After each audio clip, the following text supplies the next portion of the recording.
എന്തുവായി കാര്യങ്ങള്? എല്ലാ പൂജയ്ക്കുള്ള സാധനങ്ങളും വാങ്ങിച്ചു വെച്ച് മൊത്തം സാധനം വാങ്ങിച്ചോ? എല്ലാം വാങ്ങിച്ചു വെച്ചിരിക്കും. പാൻ്റൊക്കെ ഇടിപ്പിച്ച് നോക്കിയോ? പാൻറ് 5 പാൻറ് വാങ്ങിച്ചിട്ടുണ്ട്. 5 എണ്ണം ഇട്ട് നോക്കിയോടാ. 3 എണ്ണം ഇട്ട് ബാക്കി ഇടാറുണ്ട്. അത് എന്താ ഇട്ട് നോക്കാത്തത്? എപ്പോഴിടാൻ 5 എണ്ണം മടക്കി വെച്ചിട്ടുണ്ടോ? പാൻ്റ് എത്ര ഉണ്ട്? പാൻറ് 5 എണ്ണം വാങ്ങിച്ചിട്ടുണ്ട്. ബാക്കി പാൻ്റ് എന്തിയെ? ഷർട്ട് ബാക്കി പാൻ്റ് എന്തിയെ? ബാക്കി പാൻറ് ആകെ പാടെ 5 പേര്. ബാക്കി പാൻ്റ് എന്തിയെ? ബാഗി പാൻറ് നിനക്ക് അവിടെ ചെന്ന് പനിയെ കയറാൻ ബാഗി പാൻറ് വേണമെന്ന് പറഞ്ഞില്ലേ? അത് വാങ്ങിച്ചോ നീ. എന്റെ പൊന്നു സ്വാമി, എന്തോ ഇവനെ കുറിച്ച് പറയാനാണെങ്കിൽ പറയാതിരിക്കാനല്ലേ? അല്ല, പറഞ്ഞു. ഇവനൊരു ദോഷമുണ്ട്. എന്താ വല്ല ദോഷം? ഗൾഫിൽ പോണം. നിന്ന് നിപ്പി ഒരു മുട്ടനാടിനെ പിടിച്ച് അങ്ങ് വിറ്റു. കറക്കുന്നായിരുന്നോ? എന്താ പറ.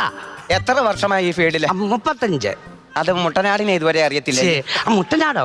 മറ്റേ നിന്ന നിപ്പി ഒരു മുട്ടനാടിനെ പിടിച്ചു വിറ്റു. എന്നിട്ട് പിടിച്ചാ പിടിമുറ്റാ